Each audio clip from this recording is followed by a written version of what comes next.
Hello everyone, welcome to today's session.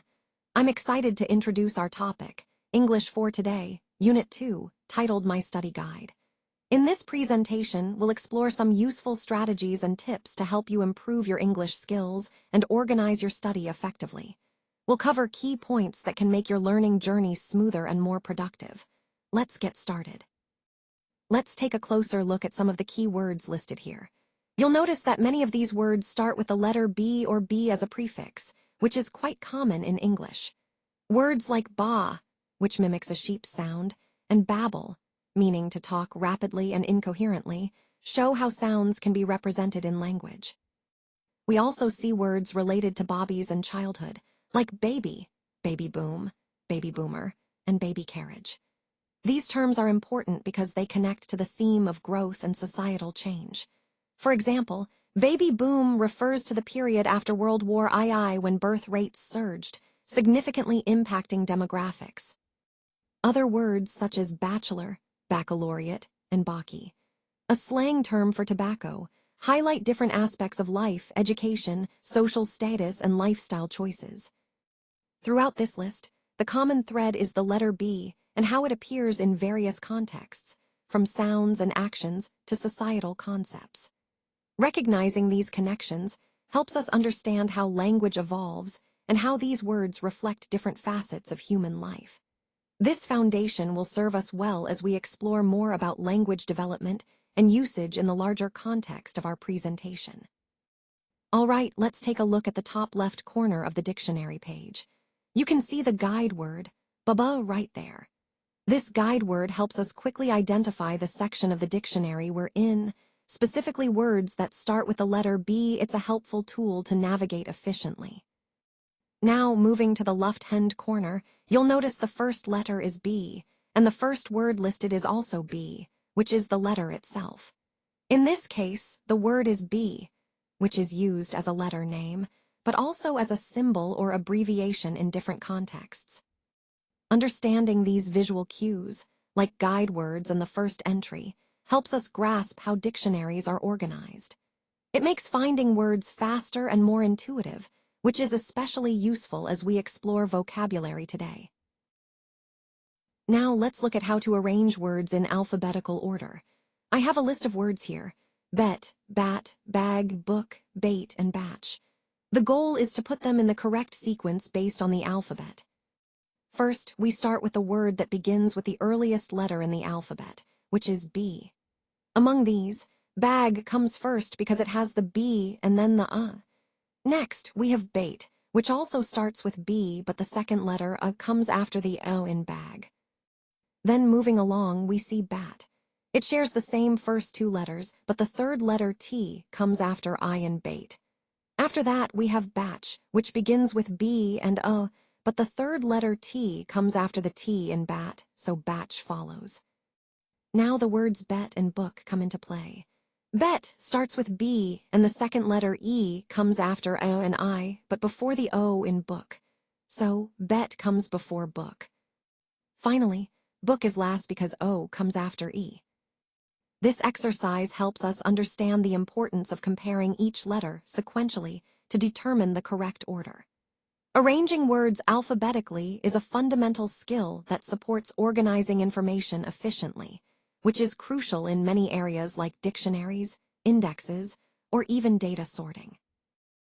Now let's look at the abbreviation BA, which stands for Bachelor of Arts degree. You might see it spelled BA, and it's commonly used when talking about someone who has completed this type of degree. For example, you could say, to be a BA or to have a BA, meaning someone has earned this qualification. It's important to note that BA is a noun and an abbreviation, so you'll often see it in formal contexts. In British English, it's written as BA, while in American English, you might see it as BA with periods. This term is quite standard and formal, making it a key part of academic and professional discussions about higher education. Now let's take a look at the word baby. This word refers to a very young child or animal, so it's used for the earliest stages of life. The spelling is simple. Via by, you might hear it in sentences like, the baby's crying, or when referring to a specific child, such as a baby boy or a baby girl. Baby can function as a noun, like in those examples, but it can also be used as an adjective, for example, baby clothes, and even as a verb in informal speech, like to baby someone, meaning to treat them gently. The plural form of baby is bobbies, which you'll see quite often when talking about more than one. In terms of formality, baby is generally neutral, making it suitable for both casual and more formal contexts. However, keep in mind that in informal language, people sometimes use baby in a different way, like in the phrase, "Don't be such a baby," which means don't act childishly. Overall, baby is a simple yet versatile word that connects to many everyday situations, especially when talking about young children or animals, and it plays a role across different grammatical forms. Now let's look at the word bachelor. This term has two main meanings. First, it refers to a man who has never been married, which is a common way we use it in everyday conversation. Second, it also describes someone who has earned a bachelor's degree, typically from a university or college. The spelling is straightforward. B-A-C-H-E-L-O-R when you see it written, that's how it's spelled. In terms of usage, you'll often hear phrases like an eligible bachelor when talking about a single man who might be a good match, or Bachelor of Arts, when referring to the degree someone has earned. It's important to note that bachelor is a noun, so it functions as a person or thing in sentences. And while the word might sound formal, it's quite commonly used in both casual and professional contexts. There's no abbreviation for it, so you'll usually see it written out in full. Overall, understanding this word helps us talk clearly about social and educational statuses, which ties into our broader discussion about vocabulary related to personal milestones and identities. On this slide, we see the table of contents, and I want to walk you through how to interpret it. First, notice the question, how many subjects or topics are listed here? The answer is, there are 7 topics in total. This gives us a clear overview of the scope of the material we'll be exploring. Next, look at the numbers on the right side of the slide. These numbers indicate the page numbers where each topic begins. So, if you're interested in a particular subject, you can easily find it by jumping to that page. Finally, take a look at the names written after each topic. These are the authors or writers of the essays or sections related to each subject. Recognizing who wrote what can give us insight into different perspectives and expertise brought into this collection. Connecting this to our overall theme, understanding the structure helps us navigate the content more effectively. It ensures we know where to find specific information and appreciate the variety of voices contributing to the discussion. Let's take a closer look at what a table of contents actually is.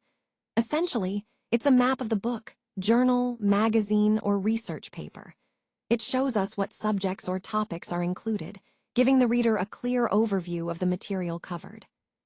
What's important to understand is that the table of contents tells us not just what topics are included, but also who the authors are and where we can find specific information, like which page to turn to for a particular subject. In some books, topics are organized hierarchically, first divided into units, and then into lessons within those units. This helps structure the learning process and makes it easier to follow. However, other books might only list chapters without that additional breakdown. Recognizing these differences helps us navigate texts more efficiently. Overall, the table of contents is a vital tool. It guides us, shows us the structure, and helps us find information quickly, which is an essential part of effective reading and research. Now, let's move on to the final part of our presentation and answer the questions from the table of contents. First, who is the writer of America at Play? The answer is Sean T. Kelly.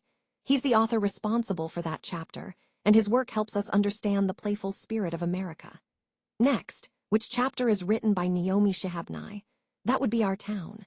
Nye's writing offers a unique perspective on community and everyday life in America. Moving on, what is the page number for Sea to Shining Sea? That's on page 117. Remembering these page numbers helps us locate specific stories quickly. Then, What does Robert Olin Butler write? He writes Hearth and Home, which gives us insight into domestic life and personal stories within the larger American narrative. Finally, what is the chapter at page 57, and who is the writer? The chapter is America at Play, and it's written by Sean T. Kelly. Connecting all these points, we see how each author and chapter contributes to our overall understanding of American life, culture, and identity, showing how diverse and rich the American experience truly is. This slide doesn't contain enough information. That's why we're moving to the next slide.